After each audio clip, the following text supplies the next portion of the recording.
네, 안녕하세요. 트레이딩룸의 카도입니다.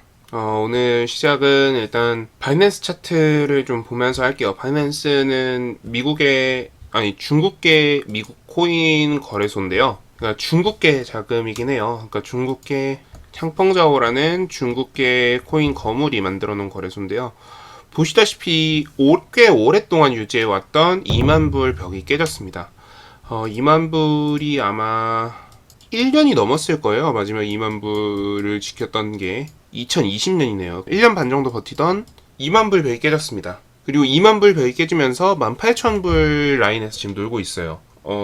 이게 무슨 뜻이냐. 자, 과연 이 얘기를 왜 하느냐. 자, 일단 이 코인장과 주식장을 주도했던 건 유동성 장세입니다. 유동성이 증가하면서 시장에 돈이 많아지고, 돈이 많아지니까 모든 금융 자산의 가격이 오르는 거예요.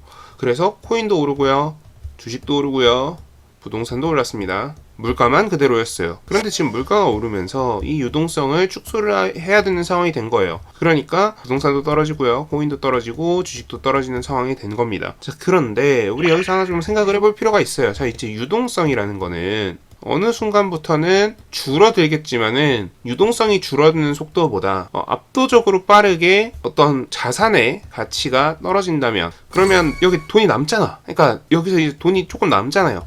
자, 이 돈이 어디로 갈 것이냐? 자, 둘 중에 하나겠죠. 이제 코인이 빠졌으니까 주식 아니면 부동산으로 갈 텐데, 자, 우리 여기서 이제 좀 머리를 좀 굴려야 돼요. 자, 과연 주식으로 갈 것이냐, 부동산으로 갈 것이냐. 자, 이제 여기서 이것만 확실하게 이해를 하면은 우리가 어느 장에서 놀아야 될지 확실하게 결정을 하겠죠. 자, 일단 부동산 같은 경우에는 대출이 필요해요. 왜? 일반적으로 부동산의 가치는 굉장히 큽니다. 그래서 대출을 끼지 않으면 사실 우리가 일반적으로 구매하기가 굉장히 힘들어요. 그래서 부동산은 그래? 대출이 요즘 안 나오잖아, 심지어. 그리고 거기다 금리가 올라갈 것 같잖아. 얘를 사는 게 과연 맞을까라는 의문점이 생깁니다. 자, 주식은 어때요? 변동성이 커요. 그리고 코인이랑 어느 정도는 비슷한 성격을 가지고 있기 때문에 코인처럼 또 빠질 수도 있지 않을까, 이런 우려가 생겨요. 자, 그러면 개인 투자자인 우리 입장에서 어떻게 해야 되느냐. 만약에 저라면 얘랑 얘 중에서는 주식 쪽이 좀 더 가능성이 높지 않을까. 자, 이유는 뭘까요? 자, 주식은 어쨌든 대출을 끼지 않기 때문에 금리 인상에 대한 영향을 거의 안 받습니다. 무슨 뜻이냐? 금리는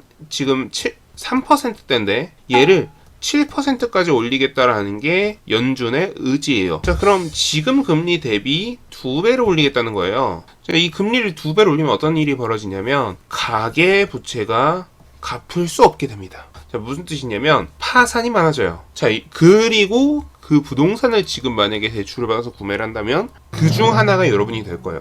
자, 그래서 부동산 쪽은 오히려 경기가 죽을 가능성이 있습니다. 그에 반해 주식은 어때요? 우리가 의도하고 큰 돈을 베팅하지 않는 이상, 즉 신용, 미수 베팅을 하지 않는 이상 금리가 올라도 사실 영향은 없어요. 거기다가 우리나라 최고 금리가 막혀있죠. 최고 이자율이 막혀있죠. 자, 그리고 이 신용이나 미수 같은 경우에는 최고 이자율에 해당하는 금리를 적용받고 있어요. 자, 그럼 기준금리가 올라간다고 해서 얘네에 대해서는 영향이 있을까 없을까? 거의 없다라는 거죠. 그래서 그래도 주식 쪽으로 조금 장세가 돌아오지 않을까라는, 그러니까 자금이 좀 유입되지 않을까. 그러니까 시장의 상승폭은 제한적이라도 주식 쪽으로 자금이 들어와서 테마주의 순환은 조금 빨라질 수도 있지 않을까, 그런 예상이 듭니다. 그래서 테마주의 흐름이 조금 기대가 되는 상태고요. 하나 좀 보자면 주말 밤새 원자재 시장 같은 경우에는 다소 많이 빠졌습니다. 그러면서 제가 말했던 에너지가 빠져야만 산다, 에너지가 빠져야만 시장이 산다라고 말했던 것들이 지금 좀 돌아오고 있고요.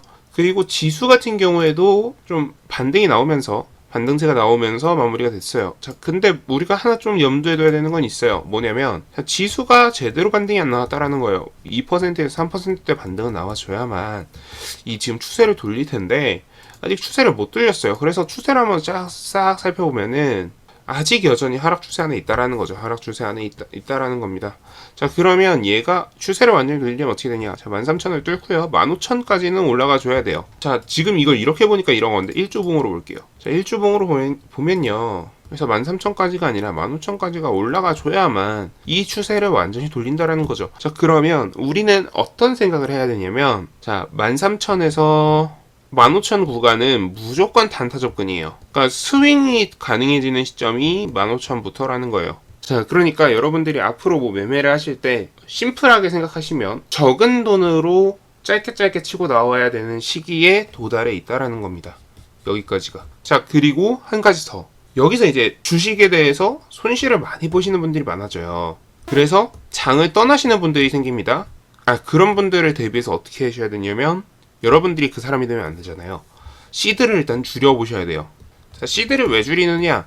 여러분들이 매매하는 습관을 가지고 있는데, 그러니까 여러분들이 돈이 있는 대로 매매하는 습관이 가지고 있는데, 시드를 크게 유지를 하고 있으면은 그냥 계속 그냥 큰 돈 있는 상태에서 그냥 계속 왔다 갔다 하는 거예요. 그런데 시드를 줄여놓잖아요. 그러면 당연히 뭐 수익도 줄어들겠지만 애초에 수익 매매가 그렇게 많지도 않을 거고, 현재로서는 손실만 그냥 줄어드는 상태가 되고 남은 시드들은 그대로 있을 거예요. 이거를 지출하지 않는다면. 여러분들이 그래서 제가 씀씀이를 조절해 놔야 된다라고 전에 한번 말씀드린 적이 있는데, 지출하지만 않는다면 얘가 이제 유지가 되고 있을 겁니다. 그러니까 장이 돌아왔을 때 여러분들이 다시 매매를 할 수 있겠죠. 그러니까 결국은 심플해요. 결국은 여러분들이 돈을 벌기 위해서는 지금은 시드를 줄여놓고 단타 위주로 접근을 하되, 15,000 부근이 오면 스윙을 할 수 있게 시드를 충분히 줄여놓고 지출하지 않고 나중에 매매할 준비를 해야 하는 시기다. 그럼 추가적으로 여기서 조금 더 나가면은 여러분들이 사실 공부를 해야 되는데, 자, 스스로 공부하는 가장 빠른 길은 뭐냐면요, 통계학적 접근입니다. 자, 그래서 여러분들이 만들어놨던 단타라던가 스윙, 예상주들을 정리를 해서 통계학적으로 어떤 식으로 여러분들이 접근했을 때 좀 통계적으로 좀 더 유의미한 시그널들이 나타났는지, 그런 것들을 한번 비교를 해보시면은 여러분들 실력이, 스스로 늘리는 실력이 가장 크게 증가할 거다 라는 말씀을 드리면서 오늘 영상 마무리하도록 하겠습니다. 지금까지 트레이딩룸의 카드였고요. 오늘 영상 도움 되셨다면 구독, 좋아요, 알람 설정 부탁드립니다. 감사합니다.